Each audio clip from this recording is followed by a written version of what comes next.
Kwentong pambata ng mga Ingles. Ang Lobo at ang 7 Batang Kambing.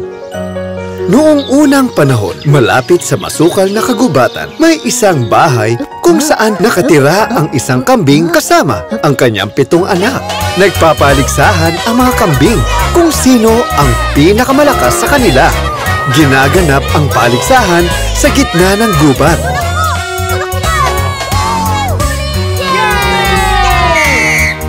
At si Grand Bully muli ang nanalo sa paligsahan.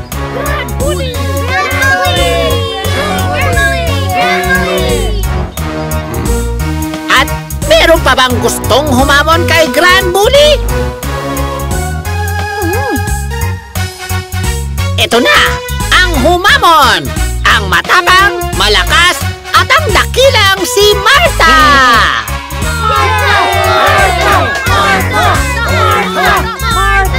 Pwesto!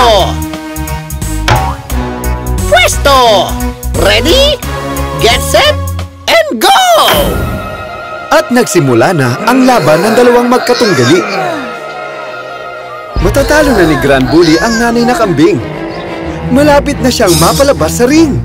Kaya mo yan, Nay! Kaya mo yan! Ipakita mo sa kanyang lakas ng isang nanay! Nang marinig ang sinabi ng anak, buong lakas niyang tinulak si Grand Bully hanggang tuluyan na itong natumba. At ang nanalo ay si Martha! Pinalibutan si Martha ng kanyang mga anak para yakapin. Ang galing mo, Nanay! Yehey! Isang tusong lobo na nagtatago sa mga halaman ang nanunood sa paligsahan. Ang daming batang kambing! Ang daming pagkain ito! Yummy! Tayo na mga anak, umuwi na tayo at kailangan ko pa mamalengke. Umuwi na si Martha at ang kanyang mga anak. Naisip ng lobong sundan sila para malaman kung saan sila nakatira. Habang naglalakad, naramdaman ni Martha na may sumusunod sa kanila. Ngunit paglingon niya, wala siyang nakita. Napansin niya ang bakas ng mga paa ng lobo. Tusong lobo. Balang araw, tuturuan ko siya ng leksyon. Pagdating sa bahay, kailangan nang umalis ni Martha para mamalengke. Dito muna kayo at mamamalengke lang ako. Huwag kayo magpapapasok ng kung sino-sino. Tandaan nyo, may masamang lobong lumilibot dito sa gubat. Kulay itim, may mahahabang kuko at napakalalim na boses. Kapag may kumatok, huwag na huwag niyong bubuksan ang pinto. Mag-iingat kayo mga anak! Paalam, Nanay! Umalis na si Martha patungo sa palengke at nakita siya ng lobong nagtatago sa may puno.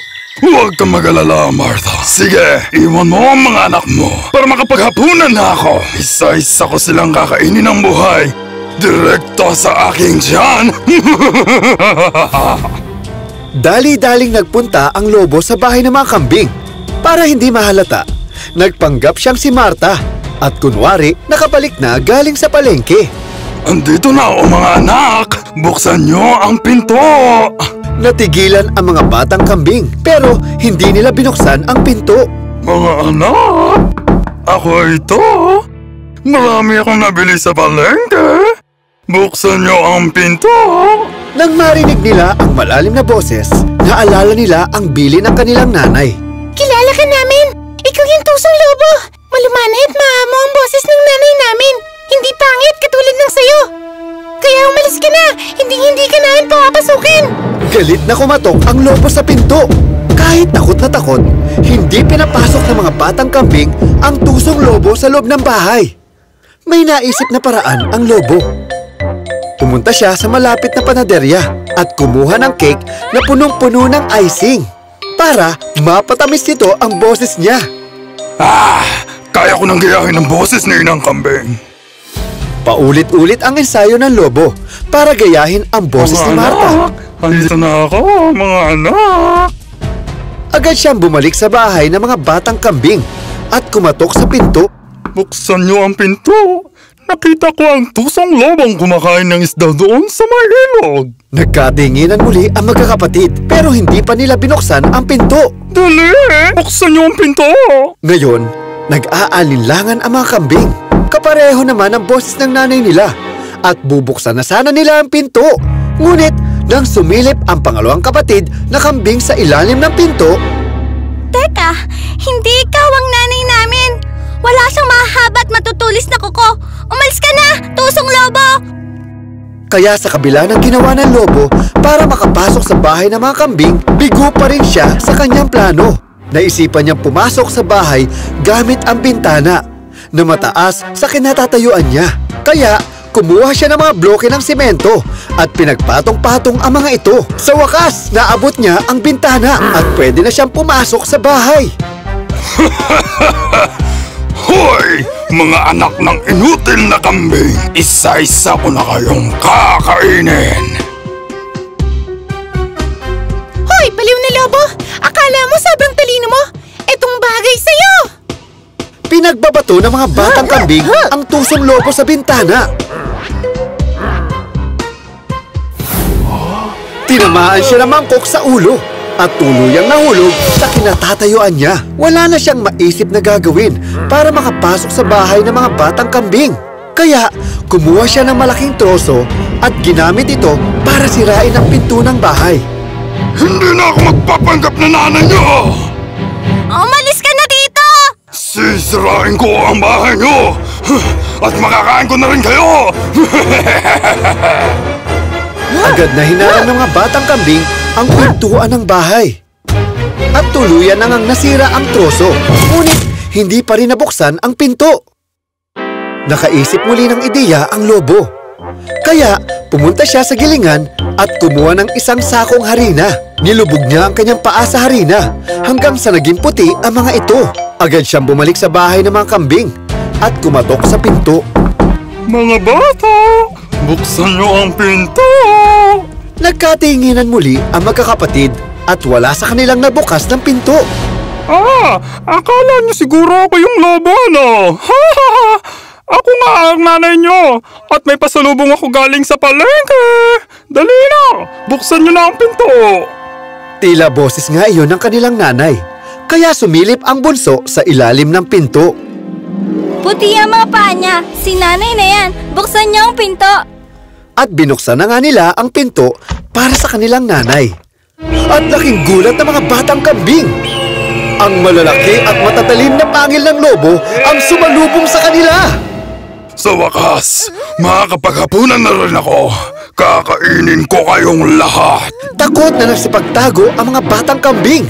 At isa sa ilalim ng lamesa. Ang isa naman sa ilalim ng kama. Habang ang isa sa loob ng aparador. May isang nagtago sa pugon. Ang isa gumapang sa loob ng bariles. Habang ang bunso ay nagtago sa ilalim ng malaking orasan. Gusto niyo bang maglaro bago ko kayo kainin? Sige! Isa-isang kinuha ng lobo ang mga batang kambing mula sa kanilang pinagtataguan. At isa-isa rin nilang sinubo ang mga ito ng buhay. Tanging ang bunsong kambing lamang ang nakaligtas. Dahil hindi naisip ng lobo na maaaring magkasya ang isang kambing sa ilalim ng orasan. Napakasarap naman ang kinain ko! Sariwang-sariwa! Agad umalis ang lobo sa bahay bago bumalik ang nanay na kambing. Ilang saglit pa, nakauwi na si Marta sa kanilang bahay.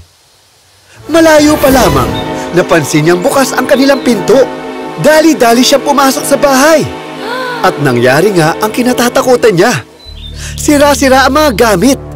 Nagkalat ang mga damit. Napakagulo ng kanilang bahay at nawawala ang kanyang mga anak. Nanlumo si Marta at napaiyak na lamang sa isang upuan. Ilang saglit pa, bumukas ang pinto sa ilalim ng orasan at lumabas ang bunsong kambing. Nanay, nanay! Niyakap ni Marta ang kanyang bunsong anak na umiiyak. Diyos ko! Anong nangyari dito? Nasaan ang mga kapatid mo? Nakakakalabot po. Dumating po yung lobo. Tapos, isa-isa niyang kinain ng mga kapatid ko. Di ba sabi ko huwag niyo siyang papapasukin? At siguraduhin niyo muna kung nagpapanggap lang siya. Kinuwento ng batang kambing ang buong pangyayari at pinaliwanag ang mga panlilinlang ng tusong lobo. Tahan na, anak.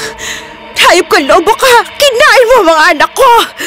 Ngayon, ako na ang makakalaban mo! Halika, hanapin natin siya! Umalis si Marta at ang kanyang anak para hanapin ang lobo. May narinig siyang tunog mula sa malayo na para bang isang malakas na paghilik. At yun nga ang tusong lobo.